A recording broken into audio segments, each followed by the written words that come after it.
E aí, pessoal, tudo bom? Bom, espero que vocês tenham ido para a segunda fase da Unesp. Aliás, eu acho que essa é a grande razão de vocês terem clicado nesse link, sei lá onde está. E, bom, eu vou tentar ajudá-los um pouco agora com a redação na segunda fase da Unesp. Tá? Indo direto e reto ao ponto, a prova de redação da Unesp é uma prova de redação clássica. É uma prova que vai cobrar um texto dissertativo, que é um gênero essencialmente argumentativo, e espero que vocês consigam fazer. Ao mesmo tempo, a devida compreensão da proposta e a partir da compreensão da proposta e das instruções, bem como da leitura dos textos motivadores, sejam capazes de estabelecer um recorte temático dentro das expectativas e elaborem um texto em que seja clara a sua posição crítica em relação ao tema, mas ao mesmo tempo que você se faça autoral. Ou seja, que o seu texto ele se desprenda desses modelinhos que muitas vezes são ensinados como uma espécie de redação formulária. Okay? O seu texto vai ser avaliado quanto a 3 critérios. A relação tema-texto, que corresponde à abordagem da proposta. A abordagem da proposta ela pode ser uma abordagem equivocada, que é o que chama de fuga ao tema. Ela pode ser um tangenciamento, que equivale à situação em que o candidato ele entendeu o grande assunto no qual a proposta se insere, tá? Mas ele não entendeu exatamente o tema. Daqui a pouco eu vou dar um exemplo com base no tema do ano passado. E a partir daí, a gente tem uma abordagem senso comum, mediana, tá?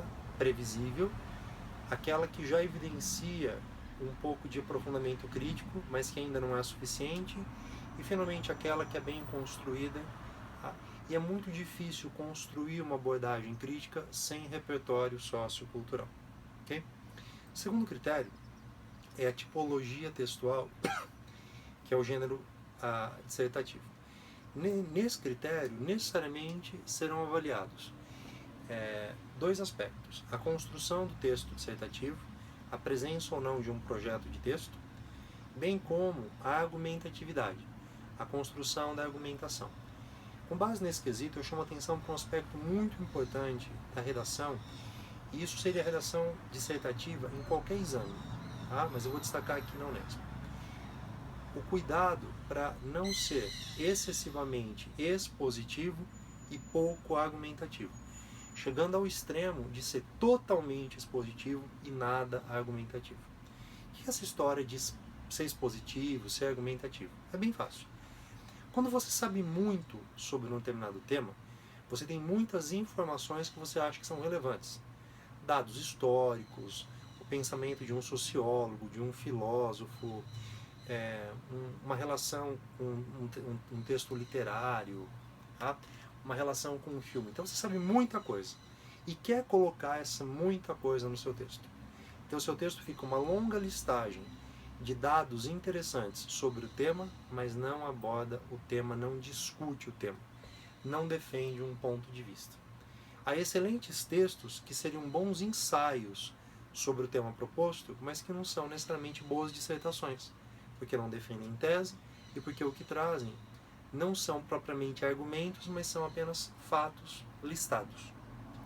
A argumentatividade é a característica de um texto que consegue, a partir de uma tese, colocar fatos e ideias que se correlacionam para demonstrar a validade, para demonstrar pelo menos a plausibilidade, ser plausível, ser viável dessa tese.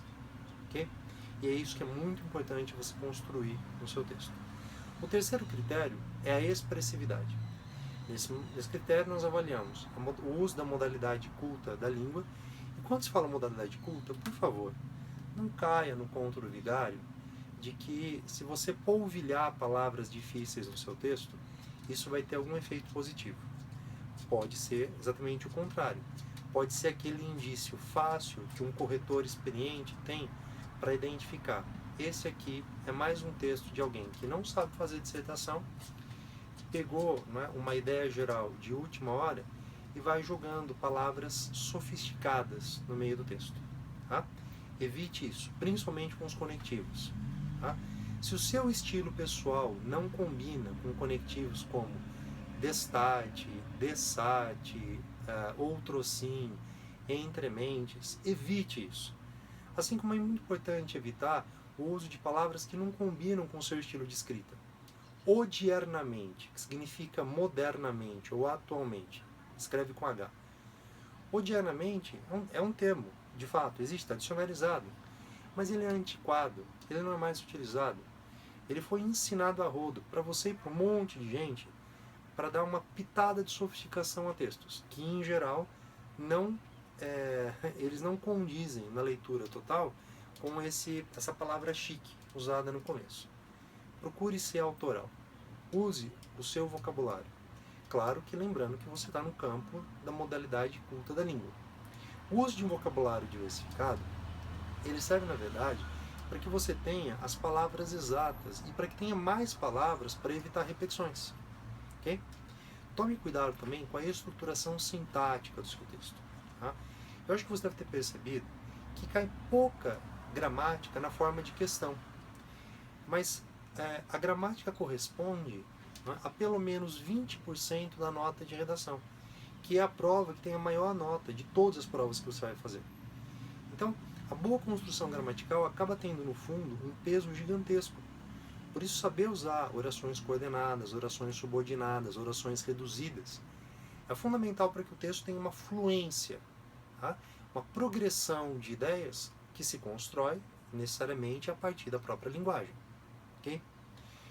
Nesse critério se avalia também a coesão. Nós temos dois tipos de coesão. A coesão referencial, que nos permite construir um texto sem repetições, retomando as ideias para que se costure uma lógica dentro do texto. E a coesão sequencial, que estabelece as conexões entre as partes do texto, que estabelece as relações de sentido que existem entre as orações dentro de um parágrafo e entre os parágrafos dentro do texto. Essas relações são fundamentais para que o texto tenha progressão e também para que ele evidencie um bom projeto.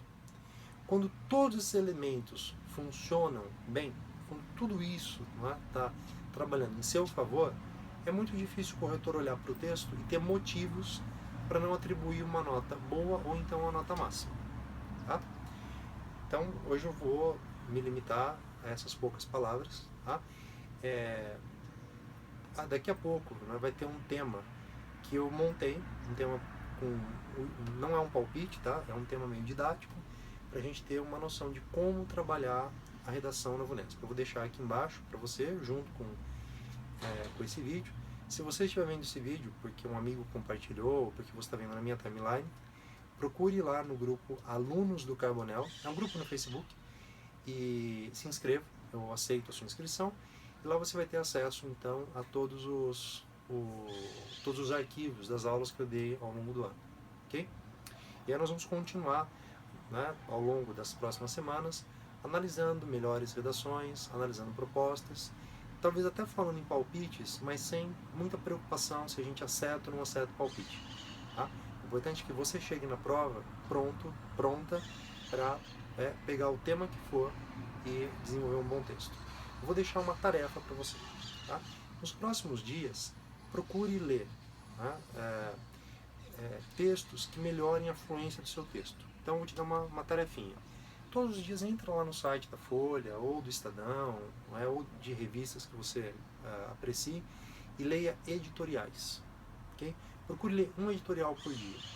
Faça isso como uma espécie de terapia linguística, e você vai perceber como o seu texto ele vai saltar do último texto que você fez para o próximo que você vai fazer. Okay? A gente se vê até a próxima.